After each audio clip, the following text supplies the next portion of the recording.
Good evening, folks. I haven't made a video in a while, so I'm gonna try a recipe here. Um, this is called Eggplant Caponata. Caponata. Anyway, so what I did is I bought about 8 eggplants. I'm gonna do 2 batches, but I'm gonna show you how to start it off. So what I did is I kind of cleaned off a little bit of the skin, and then I cut them down into 1-inch dice. All the way across, so 1 inch, and then I diced them into 1 inch. Everything's got to try to stay equally measured, so that this way it cooks evenly. Anyway, so what I got here is I got some eggplant here in a cookie pan, baking sheet, and then I got some. I'm gonna try to get this going right now, so I'm gonna oil it up. I'm gonna oil just the top. And then I'm going to season it up with some salt and pepper. And I'm going to throw it in the oven and let this bake.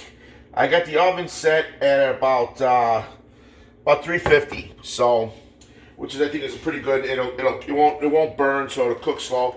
I got some kosher salt here, and I'm going to sprinkle a little bit on here just to season, you know. Okay, here we go. And we'll get this going. Like I said, just enough to, you know, season it up. And I got some fresh ground pepper. And sprinkle that on there.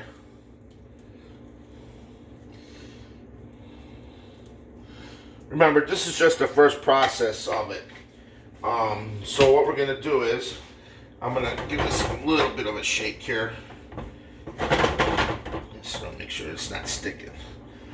Okay, there we go. Alright, so I'm going to get this in the oven right now. This is going to have to cook about 25 minutes. And then we'll take them out, let them cool. Because it's going to cook again. I'm making a sauce too with this. So what I got over here is I got my pot heating up. Let's see, we'll throw some extra virgin olive oil in there. I don't know if you can see the pot. Let's see if we can get the pot in here. Okay, there we go.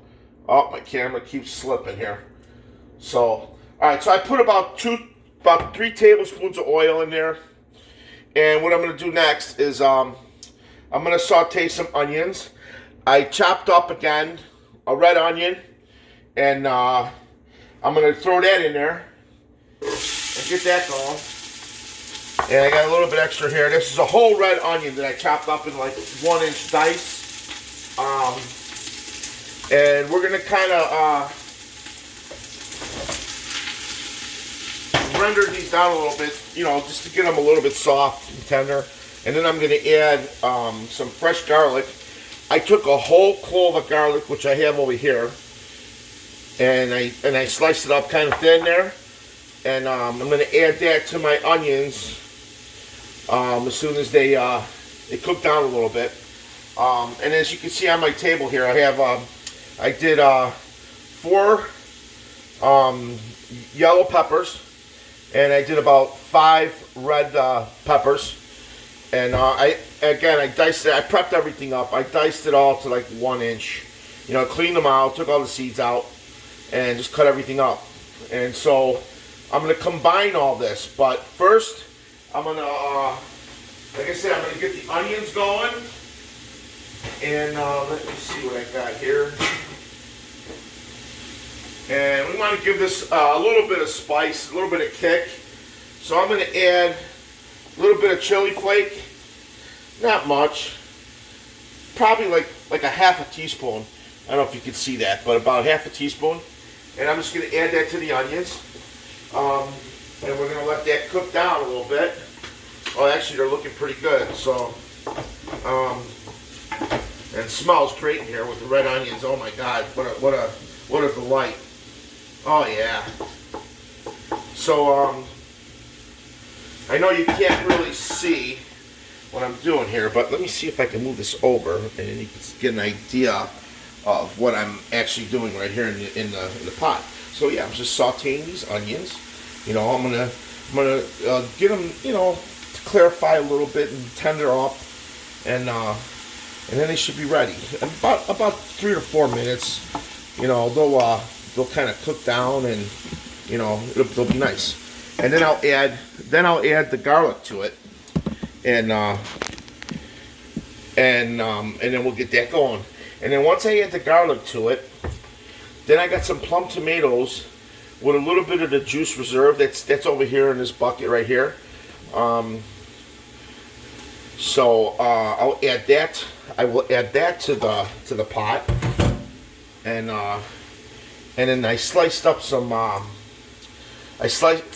pimento olives, green olives. You could actually use whatever you want. If you like black olives, you could even put that in there. It's not really, it's what you prefer and how you want it to taste. So this caponata is it's basically something like a spread you could put on your nice crostini bread, you know, on a Sunday if you're having Sunday dinner, whatever, your family, and you know, use it as an hors d'oeuvre, an appetizer, or you could take a nice big piece of Italian bread, toast it, you know, and what I would do is make it almost like a bruschetta, you know, throw a little fresh basil on top of it, spread it over a nice toasted Italian bread. Oh yeah, I mean that's the way to go. So, but anyway, so okay, so our onions are already starting to soften up here and clarify a little bit. And usually red onions do that. I mean, you could tell when they're starting to get tender because they change in color, you know. But it smells great. There's so much flavor in red onions. So I'm going to add all this garlic to it now. And I said that was a whole head of garlic that I threw in here.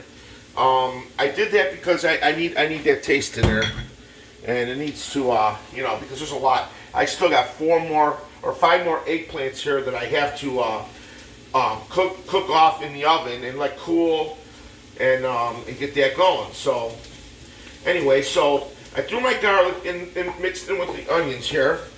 I know you can't see it. Let's try this again. So remove the camera.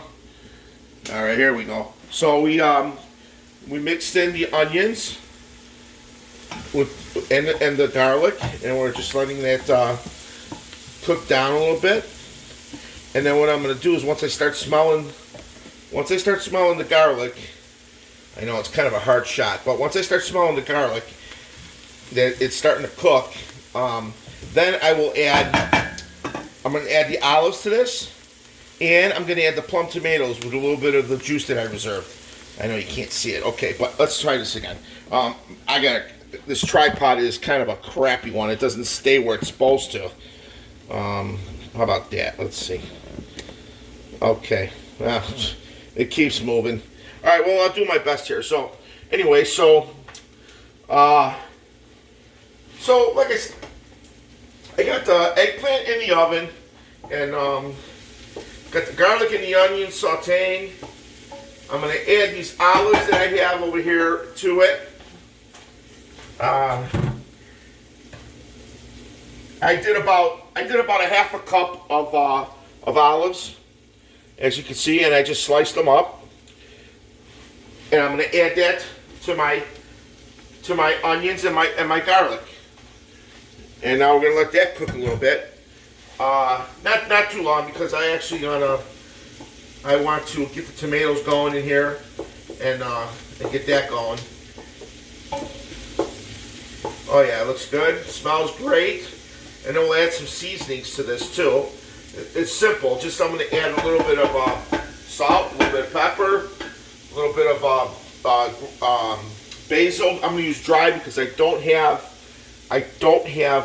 fresh.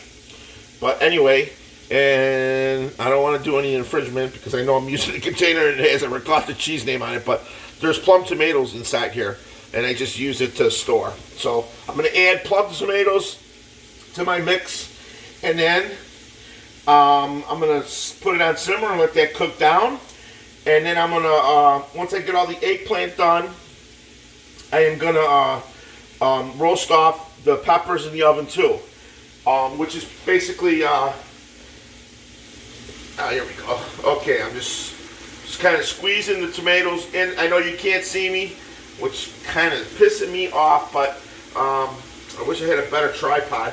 But what I'm doing is I'm crushing the tomatoes in my hand into this pot, and I'm making a sauce. And then everything that I'm making tonight is going to end up in here. And then we're going to let it cook down. And that's it. I mean, once it's done, we got to let it cool. And you could jar this up and save it. It should stay good in your fridge for probably about 2 weeks. I'm thinking that would be a good amount of time. I don't know if how much you love Caponata, but it usually don't last in my house. So eat it with everything, you know.